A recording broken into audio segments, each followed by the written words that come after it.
everyone, my name is Clau. Welcome to the show. Today my guest is Gabrielle Chang. Hi Gabrielle, how are you? Hi Claudia, I'm well, thank you. How are you? Good to see you.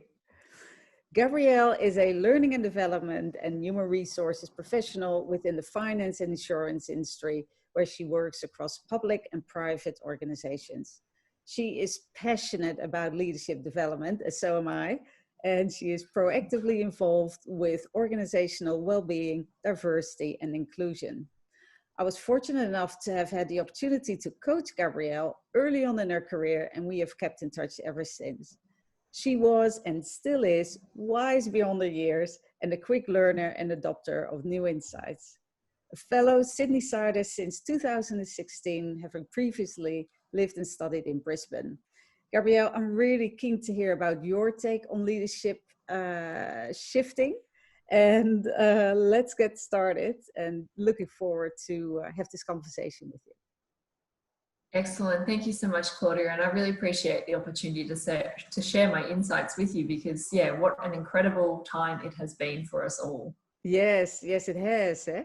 And I'm really curious to hear what the challenges were that you had and the opportunities that you see from there. Absolutely. So I think definitely one of the biggest challenges was around rapid change. Literally for the last sort of 2 to 3 months, we've dealt with daily and weekly changes that have come from our government, that have come from World Health Organizations around this pandemic. And naturally that's then trickled into rapid fire of changes within our workplace as well. So I've noticed particularly our leaders having to respond at incredibly fast pace and a lot of, I think, the old protocol and decision-making processes literally just went out the window because we didn't have time for that. Yeah.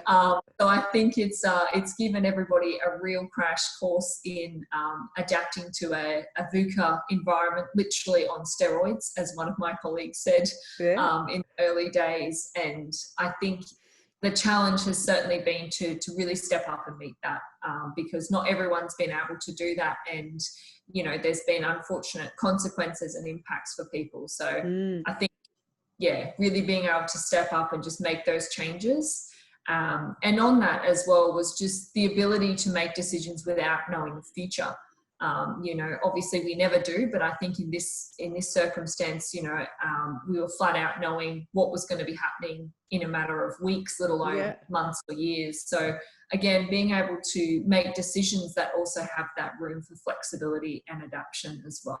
Yeah.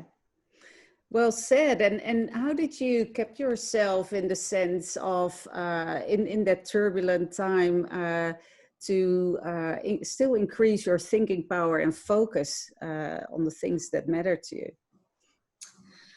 Oh, look, it certainly was a challenge. I think it's one of those great things of when you don't have control over something, all of a sudden you have control over everything. So I think it was really just taking the opportunity to reflect on the circumstances and reflect on sort of, for me personally, being in Australia, we obviously handled it different to different parts of the world. Yeah.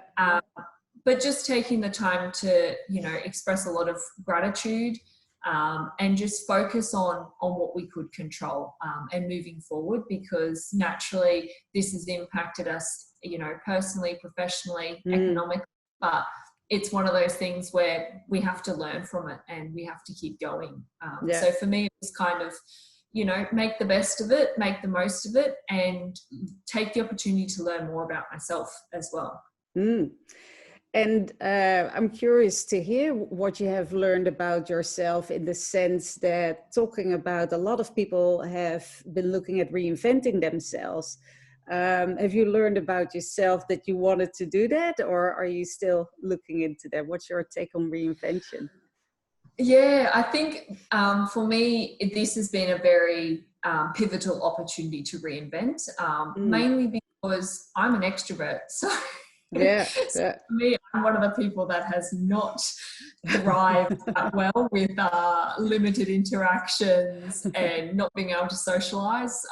Instead, I realized that I probably need to find a few more hobbies other than going out to restaurants and hanging out with my friends.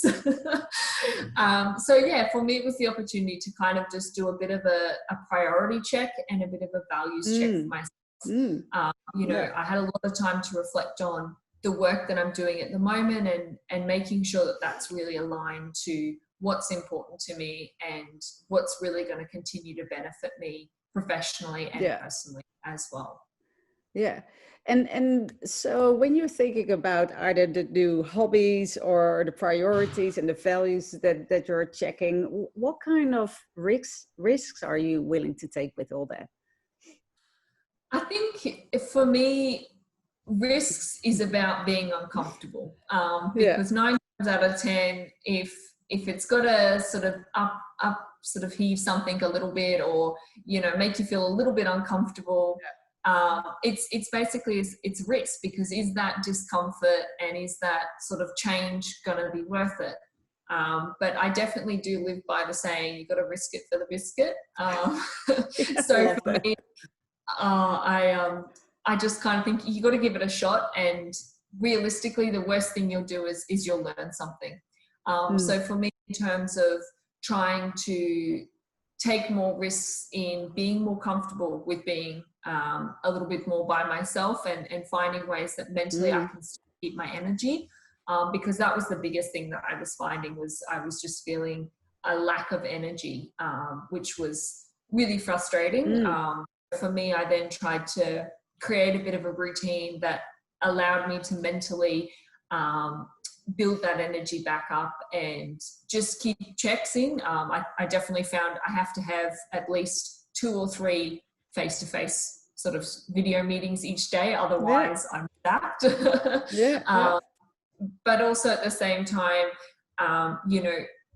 being more comfortable with myself so that I don't have to rely on energy necessarily from other people to keep me motivated and to keep me positive as well. Yeah.